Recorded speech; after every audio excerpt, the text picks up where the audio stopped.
How's it? Welcome back. Hope you're well. Hopefully you caught the last episode on electric guitar. It's the first time it's appeared on this beginner series. I thought we needed to give some of our electric guitar players some love. So this next one is also going to be on an electric guitar. Now don't worry if you don't have an electric guitar. You can do it on any guitar you want. It really doesn't matter.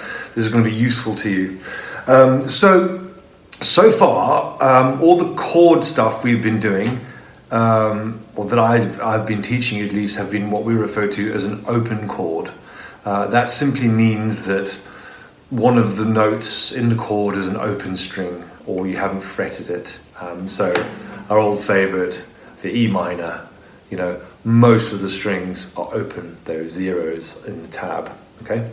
So it's an open chord. It's also used to reference some of the basic chords are open chords, but hey ho. Today we're going to play a chord that isn't open. You can play it open, we're not going to bother with that. And they are called power chords. Power chords. Now you can't ask a piano player or a violin player to play a power chord because they'll look at you like you're a nutter. You would have to specifically ask them to play. So in the case of a G power chord, you'd have to ask them to play a G and its fifth.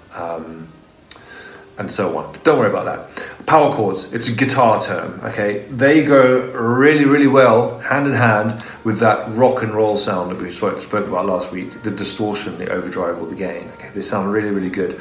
You don't have to remember this, but they're neither major or minor, so they've got this quality of their own. They're a stable sounding chord in terms of the harmony, and they're used in a lot of punk and rock and metal and a lot of songs in general. A lot of guitarists use them. They're handy, they sound awesome, they're easy to learn. So here we go, okay? Oh, you thought I was going to play the guitar. I will play the guitar. Man, this light is so unflattering. It's a good thing I'm not too vain. Right, here we go. There we go, power chords. The first thing there, we're just gonna learn a bunch of some single notes. Yeah? You can see underneath the notes I've written what they are. A G, a D, and an E, and a C. Doesn't really matter about that. But those single notes, by now, you should definitely be able to play. Okay? If not, go back to the beginning, please.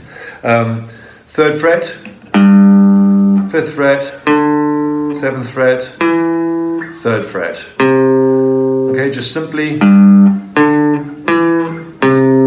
very, very common set of notes, and that's all I've done there. Notice I am playing them with my first finger. Okay, just get used to that. Just trust me on this, just get used to that. Yeah.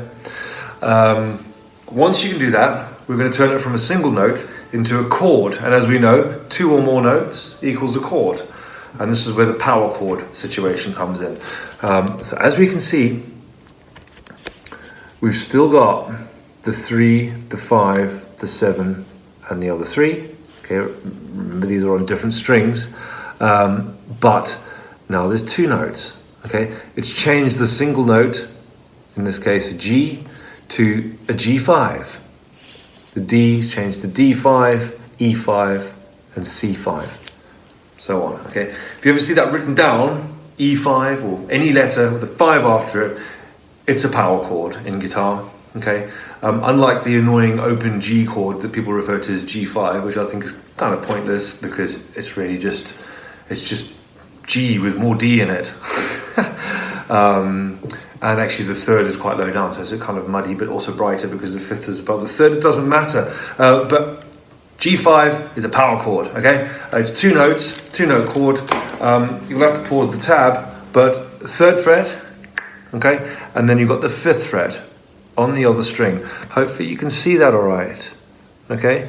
Third fret, there's our fret marker. You can't see it because it's all washed out. Third fret, fifth fret. Low E string, A string, okay?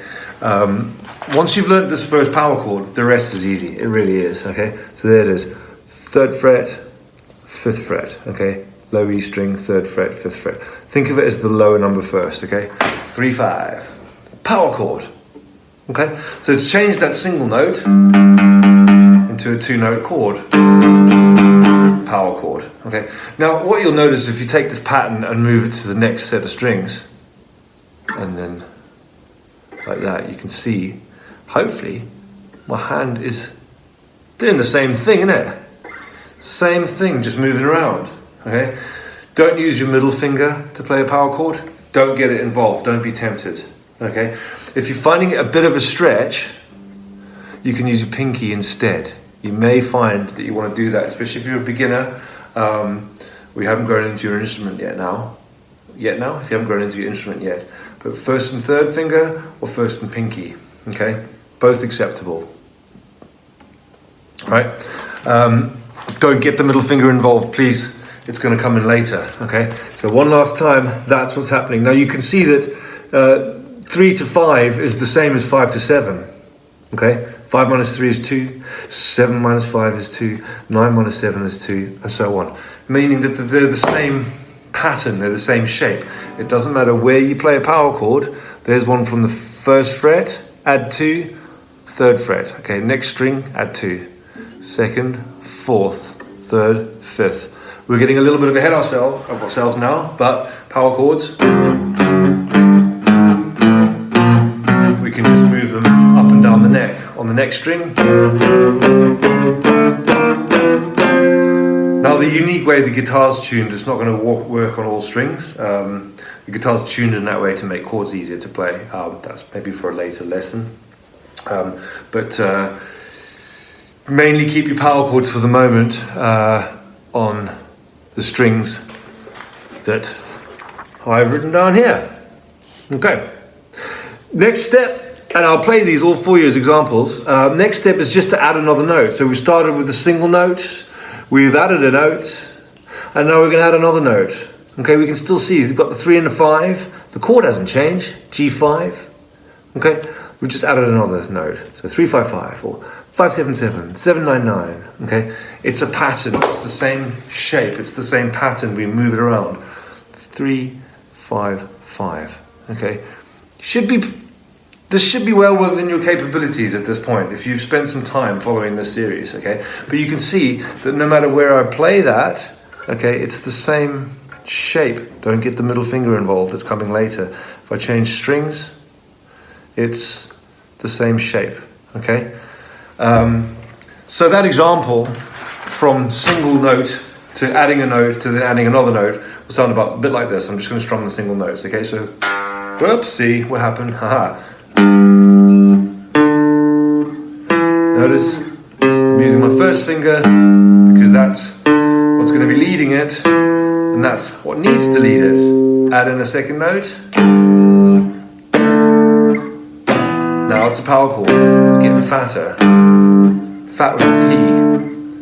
PH fat. 3 notes. Yeah, 3 notes. Here they are.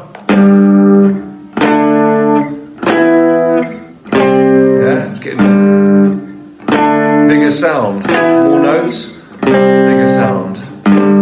Okay, that's what that says on the tab. No more than that. Doesn't tell you how to strum it, how fast to do it, or anything. But maybe I'd suggest to you 8 strums each.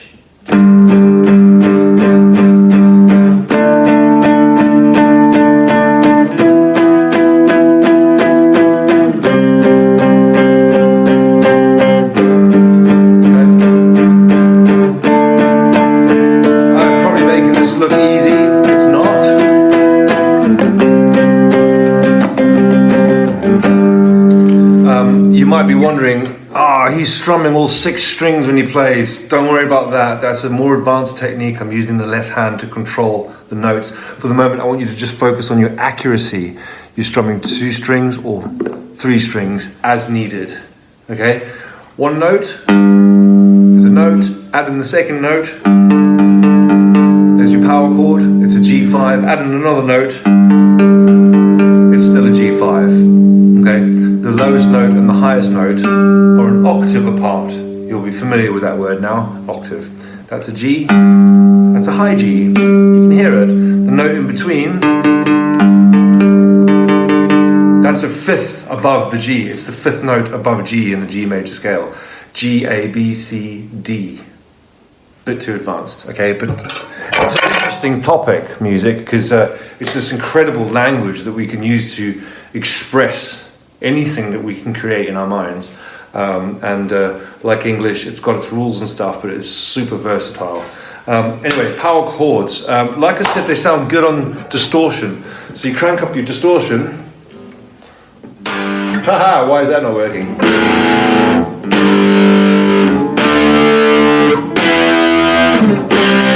They sound nice and strong and stable. Some open chords don't come across that well with distortion. There's too many notes, it's too messy.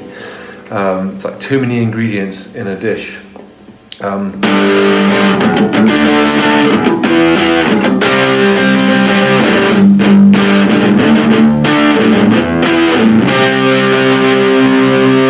sound awesome. Okay, get to know them. A lot of guitarists just learn some power chords and just write some songs. Now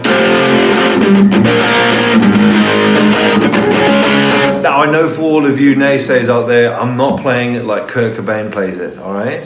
But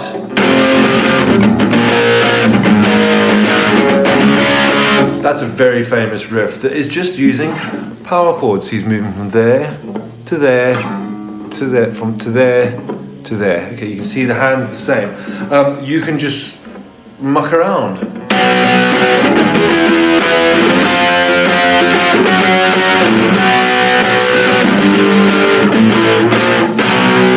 That was just putting my hands wherever. Okay, you're getting used to moving these chords around. They're really, really useful. It's a great shape to know. They're going to come up a lot in guitar, and it's really going to help stretch those muscles, because like I said, our wrist still needs to be relaxed, right? These muscles are going to stretch. You're going to find it tricky. I said as a beginner, maybe start with your first finger and pinky. Once that's strong, try and get your third finger there, because your pinky is going to need to come under there. Hopefully that is making sense. Hopefully you got something out of it and you enjoyed it. The lessons are moving a little quicker now, because obviously we've done our practice and we're starting to understand a little bit more about the instrument.